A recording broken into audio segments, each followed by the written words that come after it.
بسم اللہ الرحمن الرحیم۔ یہ واقعہ سن 16 ہجری کا فتح مکہ سے پہلے کا ہے، جب رسول اللہ صلی اللہ علیہ وسلم عمرہ کے ارادے سے مکہ تشریف لے جا رہے تھے۔ کفار مکہ کو اس کا پتہ چلا تو انہوں نے اس خبر کو اپنے لیے ذلت سمجھا اور اس لیے مزاحمت کی اور حضور اکرم صلی اللہ علیہ وسلم کو حدیبیہ میں رکنا پڑا۔ صحابہ جانثار تھے اور ساتھ تھے اور حضور اکرم صلی اللہ علیہ وسلم پر جان قربان کرنا فخر سمجھتے تھے، لڑنے کو تیار ہو گئے، مگر رسول اللہ صلی اللہ علیہ وسلم نے مکہ والوں کی خاطر سے لڑنے کا ارادہ نہیں فرمایا اور صلح کی کوشش کی، اور باوجود صحابہ رضی اللہ تعالیٰ عنہ کی لڑائی پر مستعدی اور جو بہادر وہ تھے ان کی بہادری کے، رسول اللہ نے کفار کی اس قدر رعایت فرمائی کہ ان کی ہر شرط کو قبول فرما دیا۔ صحابہ رضی اللہ تعالیٰ عنہ کو اس طرح دبنا اور اس دب کر صلح کرنا بہت ہی ناگوار گزرا، مگر رسول اللہ صلی اللہ علیہ وسلم کے جانثار تھے، اس لیے ان کے ارشاد کے سامنے چپ ہو گئے، اور حضرت عمر رضی اللہ تعالیٰ عنہ جیسے بہادروں کو بھی چپ رہ جانا پڑا۔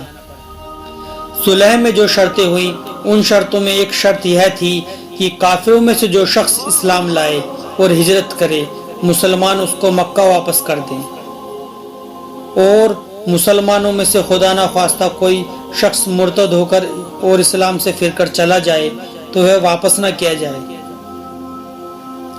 یہ صلح نامہ ابھی تک پورا لکھا بھی نہیں گیا تھا کہ حضرت ابو جندل ایک صحابی تھے جو اسلام لانے کی وجہ سے طرح طرح کی تکلیفوں کو برداشت کر رہے تھے، وہاں پر جنجیروں میں بندھے ہوئے پہنچے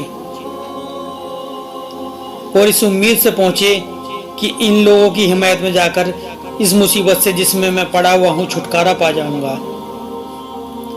ان کے باپ سہیل اس صلح نامہ میں کفار کی طرف سے وکیل تھے اور اس وقت تک مسلمان نہیں ہوئے تھے۔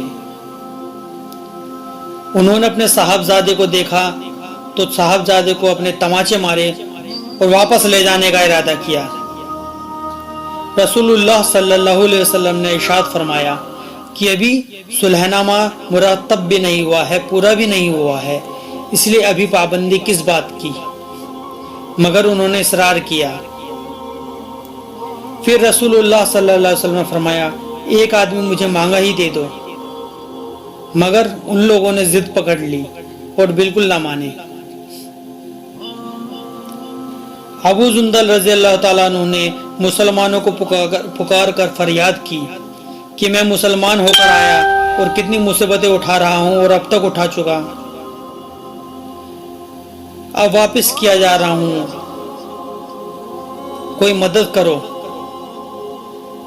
اس وقت مسلمانوں کے دل پر بہت غرا گزرا یہ واقعہ، مگر رسول اللہ صلی اللہ علیہ وسلم کے ارشاد کی خلاف ورزی نہیں کر سکتے تھے، اس لیے انہیں واپس کر دیا۔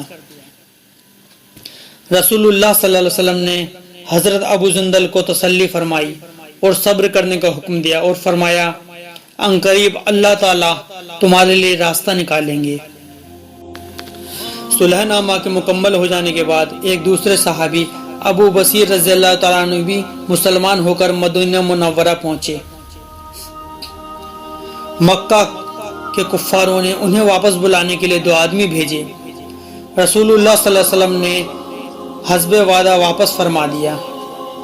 ابو بصیر رضی اللہ تعالیٰ عنہ نے عرض بھی کیا کہ یا رسول اللہ، میں مسلمان ہو کر آیا اور آپ مجھے واپس پھر دشمنوں کے پنجے میں بھیج رہے ہیں۔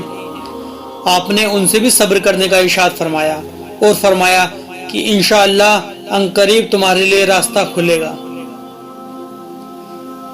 یہ صاحب بھی ان دونوں کے ساتھ واپس ہوئے۔ راستے میں ان سے ایک سے کہنے لگے یار تیری تلوار تو بڑی دھاردار ہے، بڑی نافذ معلوم ہوتی ہے۔ وہ آدمی پھول گیا اپنی تعریف سن کر اور میان سے نکال کر کہنے لگا ہاں میں نے بہت سے لوگوں پر اس کا تجربہ کیا ہے۔ یہ کہہ کر تلوار ان کے حوالے کر دی